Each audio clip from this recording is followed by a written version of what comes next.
Back to our show. Next up is Two and One is Awful from Theater of Romance, which ran on CBS from 1943 to 1957. It started in New York, and then it migrated westward to Los Angeles in 1945, where it frequently featured Hollywood A-listers in its cast. Some of the famous actors were Humphrey Bogart, Henry Fonda, Shirley Temple, and Gregory Peck. It was what was considered a filler show. It did not have its own dedicated slot in the schedule, but it would appear from time to time and take over the time slots for such famous shows as Gunsmoke, Life of Luigi, and Lux Radio Theater when they went on vacation. The stories, every episode was self-contained. It was one story with its own cast, own writers. And the stories ran the gamut of all things romance. It could be classic literature like Pride and Prejudice. It could be an adaptation of a movie one of the stars was in. Or it could be lighter fare like we will be presenting next. So let's join the cast as they bring you Two and One is Awful.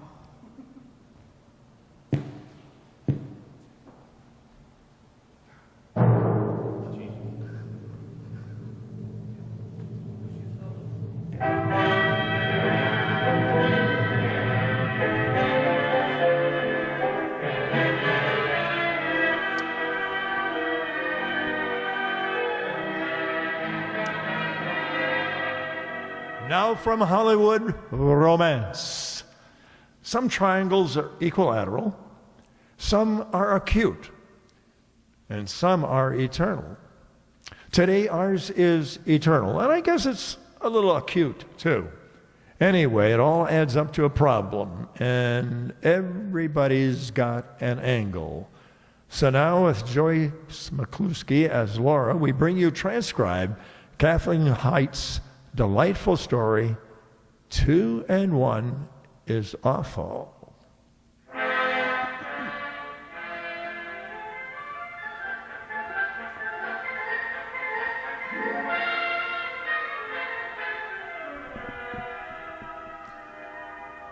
As an employer, he's someone I admire. He's nice. He likes people and they like him. He's honorable. He works hard. And I work hard for him. As a man, he's thoroughly maddening. He's attractive and he doesn't know it. So it makes him more attractive. I'm attractive and he doesn't know it. So it makes me furious. Wouldn't be so bad, except that he goes out with me half the time. And that wouldn't be so bad, except that the other half of the time he goes out with Kit. Kit's my best friend. And she's like me. She works hard for him, too. Oh, well. You work too hard, Lori. Tell it to my boss. On second thought, Kit, I'll tell him myself. Don't you trust me? Nope. That's what I like. A fine, firm basis for friendship. Are you really busy, or can I sit down? He isn't here. Oh? Still want to sit down? Well, you're not going to believe this, but I really came to see you. You're right. I'm not going to believe it. Well, I didn't expect to see him here today. Honestly, he's out of town, isn't he? How'd you know? Oh, don't panic. He didn't tell me. Dad saw him at the club last night. Oh, that's wonderful. Is it? Sure. If he was at the club, he wasn't with you. Sometimes I think you're not on my team, old friend. No, I'm not. And silly as it might sound, I'd like to be. I know. Oh, I don't like what's happening to us. Oh, golly, Lori, we've grown up together. You're better than a sister. You're my best friend. From mud pies to Bill. We've shared a lot of messes together, haven't we? Maybe we've just got too much in common. Well, we've never really talked about it, but I think we ought to be perfectly honest, don't you? Perfectly. I think so, too. I was sort of hoping you might be, Well, are you really in love with Bill, Lori? Well, I think I am. Oh, I think I am too. I was sort of hoping you might be, well, just amusing yourself or something. I'm not even enjoying myself or something. I know, but I know. I'll tell you something else, honestly. What? Bill isn't in love with me. Well, we should phone the club. He isn't in love with me either. Well, he's a fool. We're both stunning. Oh, he doesn't deserve either of us. And he certainly doesn't deserve both of us. That's a great comfort, isn't it? Lori, Bill doesn't know. He honestly doesn't know that we're in love with him. Unless, you've told him. Oh, I wouldn't stoop so low. Besides, he'd run like he was fired on. Well, I've had it. I talked to Dad this morning, and he agreed. I'm taking the cure. There's a cure. 6 weeks in the Caribbean with Aunt Martha. Kit! It's sort of a shakedown cruise. Aunt Martha's had 4 devoted husbands, and then maybe in 6 weeks some of her technique will rub off on me. And I can charm the purser or a calypso singer or a barnacle. Kit, I don't know what to say. Try Bon Voyage. And listen, sweetie, don't waste any time thinking I'm noble or doing a splendid thing or any such nonsense. Just move in with a clear conscience.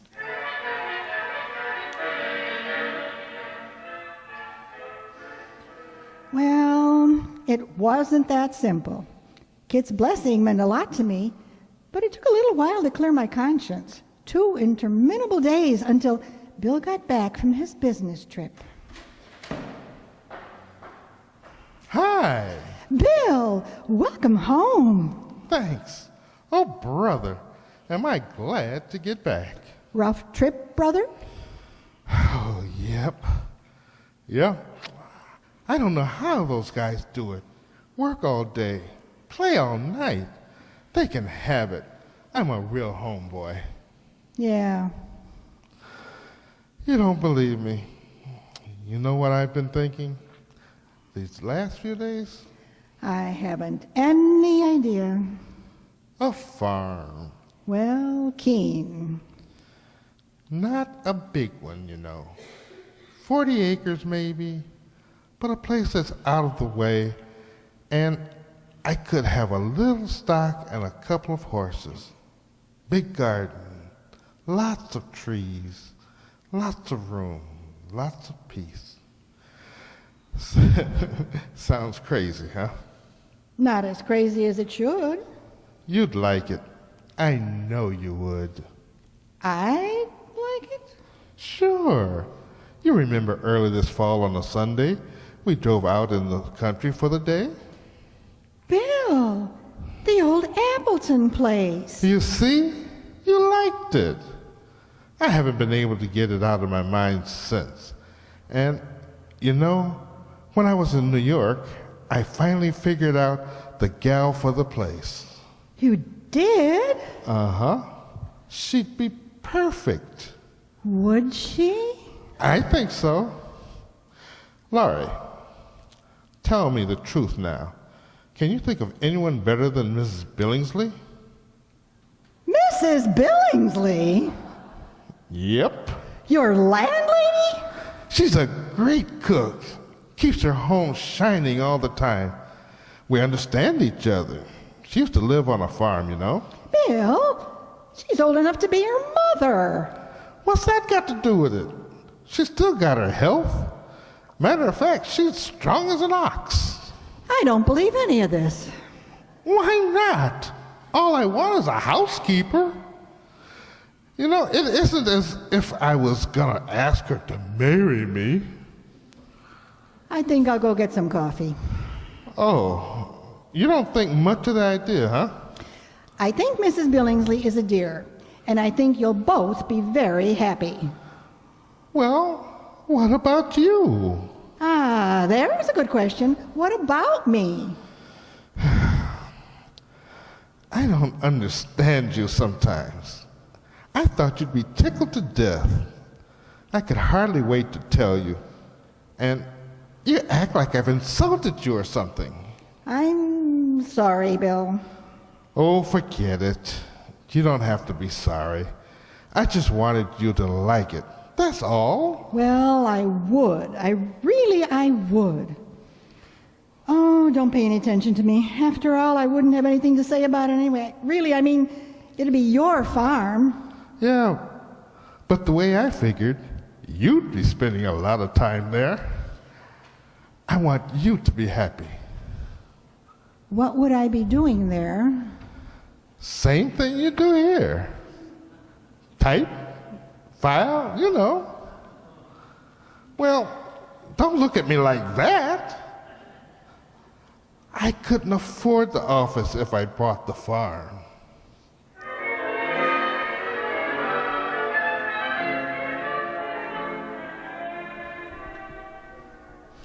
Oh, we shared any number of tender little scenes like that while Kit was away.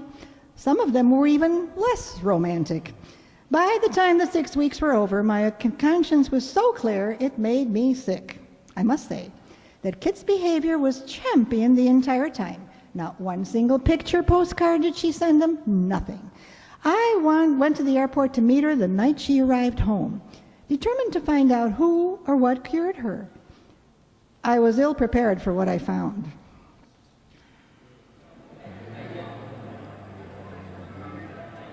Passengers just landing at Caribbean Airlines Flight 21 may claim their baggage at Terminal Desk A in 10 minutes. Kit, Aunt Martha, over here. Kit! Good heavens, what's wrong? Lori, dear, how nice. You're so pale.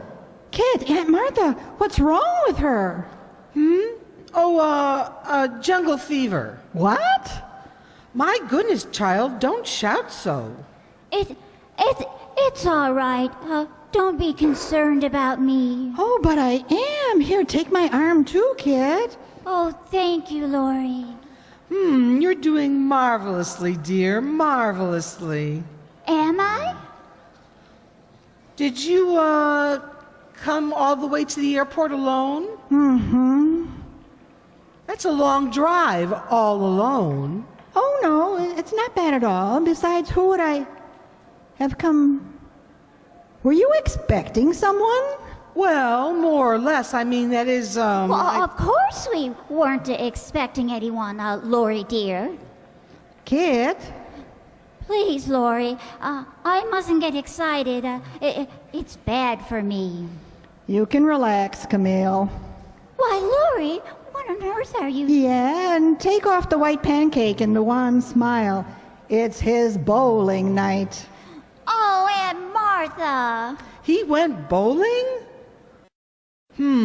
After that plaintive wire I sent him? Well, that really cracks it. Of all the unfeeling, self-important, pig-headed things... Hold it. Peace, girl. Desist. Is this the plaintive little wire? You intercepted it? Lori, I'm surprised. I'd have counted on you for higher standards. Wait a minute. The envelope's still sealed. I never open wires addressed to Bill Reynolds personal. It came just before I left the office. He was already gone, and I'd have taken it to him at the bowling alley, but I was in a hurry to meet a friend at the airport. Oh, now I'm really sick. Well, it's a shame. Just a shame. I've used that little ruse on 3 continents, and it's foolproof. But let's face it, Kit, we goofed.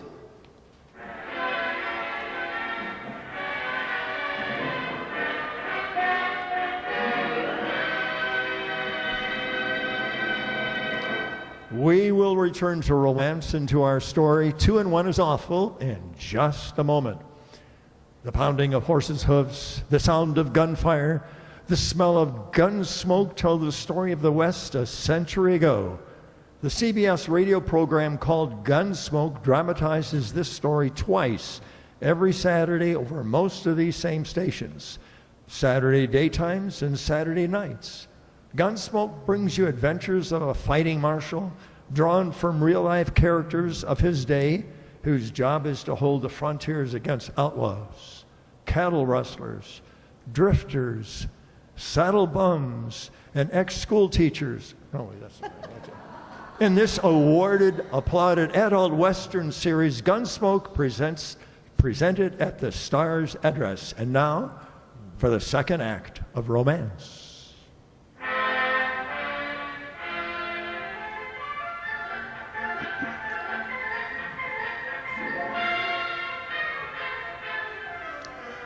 It was sort of a silent ride home from the airport. We weren't the jolliest threesome in town, Kit and I, because we realized without saying anything we were right back where we started with Bill, which was nowhere.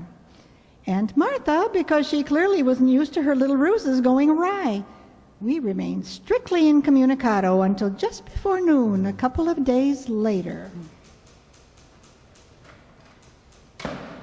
Well, I bet I'm the last person in the world you expected to see. Well, almost. Began to think maybe that jungle fever story was true. Do you loathe me? No, I like you. I'd like to hate you a little, but I think you're sort of cute. Oh, darling, I was never cute in my life. Just enterprising. As a matter of fact, I still have a slight flair for enterprise. Is he, in, dear? Oh, now look at Martha. He's just a simple guy. You'd confuse him terribly. I just want to look him over.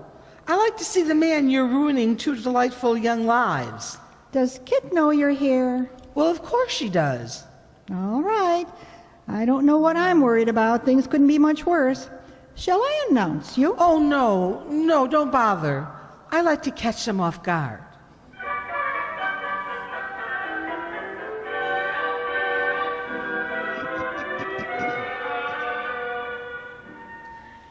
She still had her flair for enterprise, all right. In less than 3 minutes by the clock, they came smiling out of Bill's office and announced they were having lunch together. I didn't bother going out for lunch myself. The erasers I chewed off pencils while they were gone seemed to fill me up. Bill checked in about 3 to say he'd be making calls the rest of the afternoon. It was shortly after that Kit called. Why don't you come for dinner, Lori? Aunt Martha has a plan. To poison me? For both of us. Well, it's nothing to talk about on the phone, but it really makes sense to me. And I think it will to you, too. All right. Right after work, okay? Fine. Can I bring anything? Just an open mind.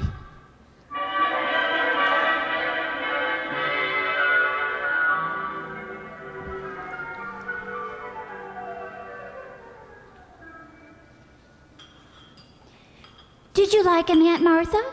You haven't really said. Yes, I did. I must say I saw very little evidence of his fatal charm, but he seemed likable, nice. Don't you think he's terribly attractive? No, not terribly. Attractive, though. But all this is beside the point, really, because no matter what I think of him, you two find him quite irresistible. Or so you say. No contest. Not the slightest. All right. Then I have just one piece of advice, and it goes for each of you. You've got to slug it out. You've been pussyfooting around long enough. Make her talk plain, Kit. She's your aunt. Well, she's just warming to her subject. Now look, just think a minute. What's the most important social event coming up? Anything special between now and the holidays? The green and white ball. Good. When is it? 2 weeks from tonight, isn't it, Kit? Fine. Then you have something to point to. And if you're smart, you'll both start tonight. Use any method that comes to mind, fair, means, or foul, to get him to ask you to the ball. But we tried that last year. And he went duck hunting. But this year it's going to be different, because we're operating under the new rules. If I have to contract jungle fever, I won't play. Oh, that's kid stuff. Now look, are you agreed that he'll probably ask one or the other of you? Well, that's a safe presumption. Don't you think so, Lori? Safe enough. All right. Then it's winner take all. After the green and white ball, one of you throws in the towel. You mean he's making a choice between us forever when he decides which one to take to the ball? Sounds to me more like we're making a choice between him. That's closer to it. Now, just to keep this entirely impersonal, suppose he asks girl A to the ball. Then girl B will step out of the picture for good. She'll quit seeing him and take up needlepoint or pottery making or join the Foreign Legion. But meanwhile, it's a fight to the finish, the whole way. Well,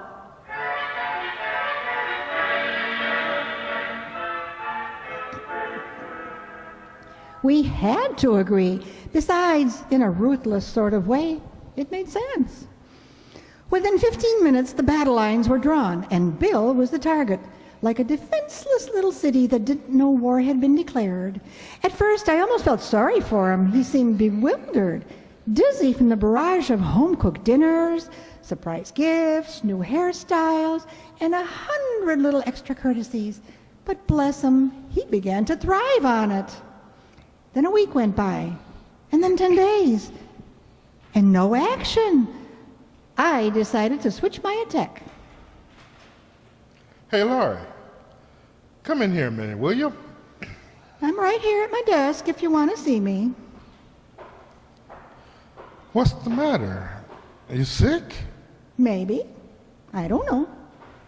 You don't look sick. I'm not. I'm just fine. I guess I'm just tired. You know something? I am too. Seems to me it's been a regular merry-go-round lately. Something going on all the time. Is that so? If the elections weren't over, I think it was a favorite son. All of a sudden, I can't even stir my own coffee, you know? Well, maybe things will level off pretty soon. You know, return to normalcy. I expect them to, as of today. That's what I wanted to see you about. Now, Laurie, while I'm gone, what I want you to do is... Gone where? Well, you know, I told you I had to run up to the Capitol. You did not tell me you had to run anywhere. Take it easy. If I didn't, I meant to. Now, while I'm gone... But you can't go now. By golly, I think you're right. I know I'm right. Maybe you are sick. Look, while I'm gone, why don't you take some time off? Get a good rest. Yeah, I've been working too hard. Well, sure. I can handle everything from the Capitol. Oh, hey, I've got to run too. My plane leaves in 10 minutes. I'll drive you to the airport. No, I've got a ride, thanks. Oh, Kit said it was right on her way. swell. Take it easy, will you, Laurie? I'll call you when I get back. Goodbye, Bill. You beast. Oh, hey, I almost forgot. Say Friday night, will you? Friday Yeah. night? Uh-huh. I'll pick you up about 8:30. Oh, but Friday night's the green and white ball. Well, what did you think I'm talking about? Look, I'm in an awful hurry. Just be ready at 8:30, will you? Ready? I'm ready now.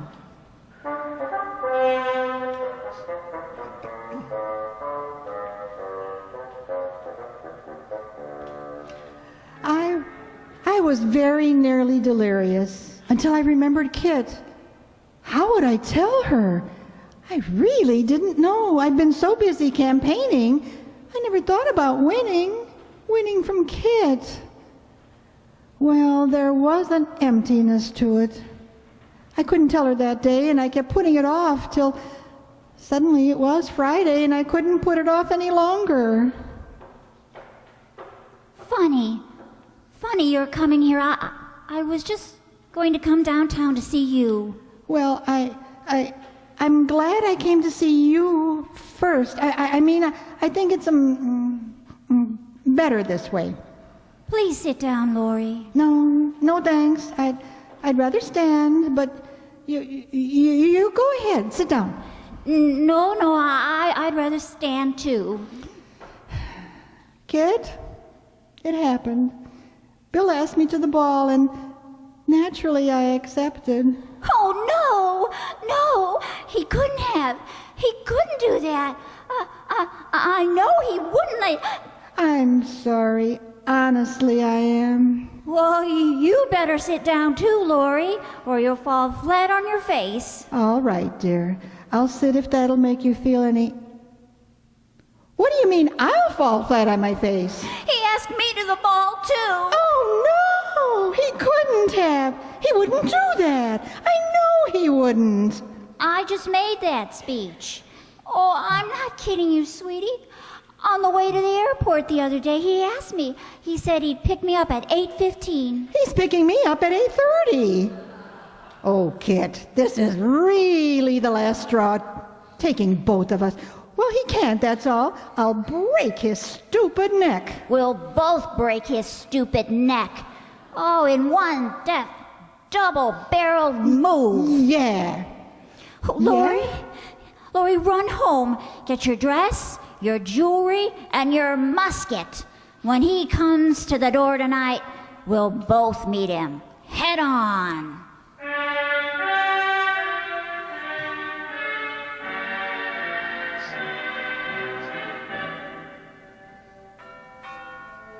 Ready, pal? Ready.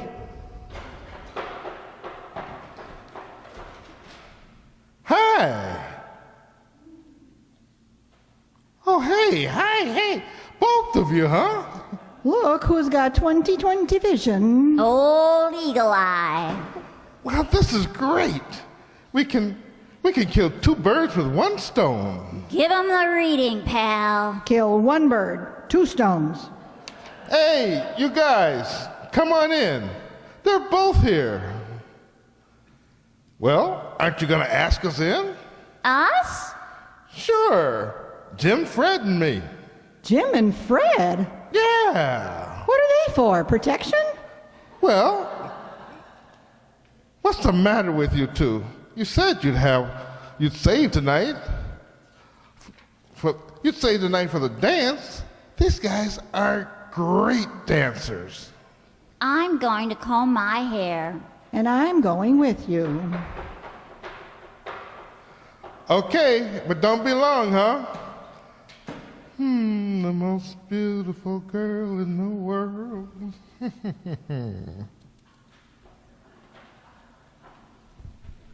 The most beautiful man in the world. Oh, you two ready to go? You look so pretty. Tell her, Kit. I don't trust myself. Aunt Martha? He brought 2 friends with him. He expects us to go to the dance with them. I know. I know. You've only yourselves to blame. What do you mean we're to blame? I mean, you goofed again. But how? My golly, we did everything but ask him ourselves. Precisely. Aunt Martha, you? Who else? Oh, and make it Martha for tonight, Well, come along, girls. We mustn't keep the boys waiting.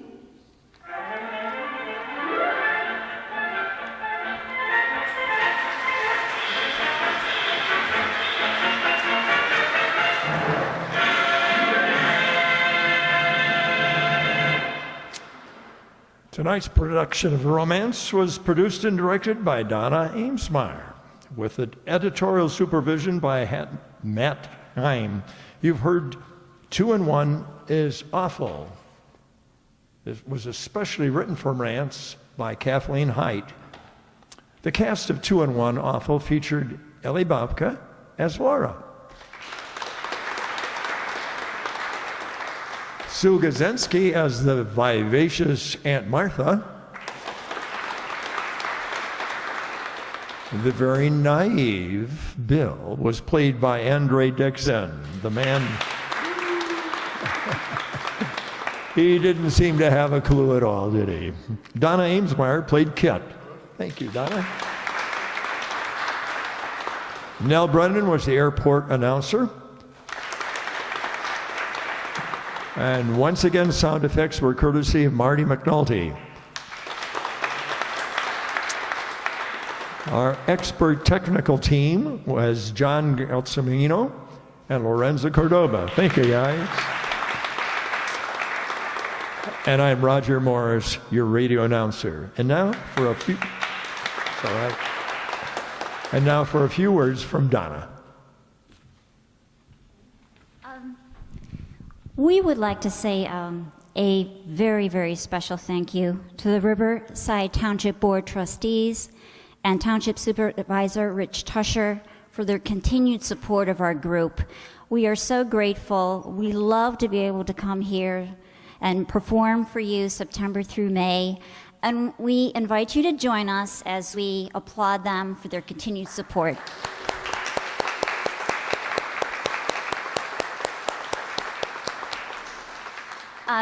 There's also a few other cast members that I'd like to say a special thank you to.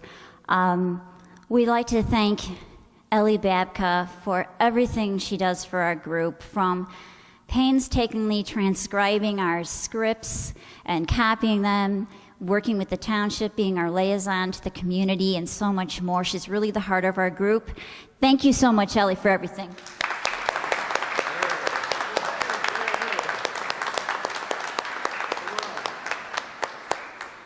We'd also like to say a very special thank you to Andre Dixon, who is our YouTube webmaster.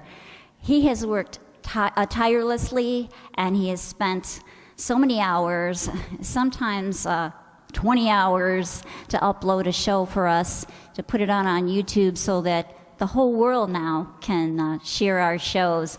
And we thank him so much for all his hard work.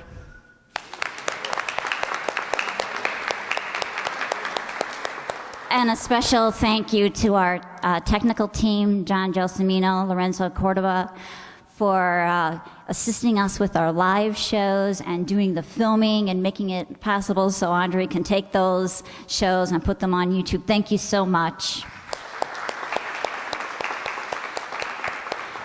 Which reminds me, though, we're going on vacation for a little while and be back in September. There's some flyers on the table there, which has our website address, Riverside Township RadioPlayers.com. We invite you to check that out, and over the summer, you can watch our shows.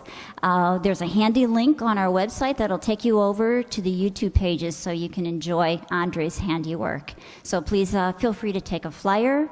And we will be back in September, 4th Friday, that's September 25th. And we thank you so much for supporting us all year long. And we look forward to seeing you again in fall. And until then, we all hope that you and your families have a wonderful, a safe, and very happy summer. And we'll see you again in the fall. Thank you so much.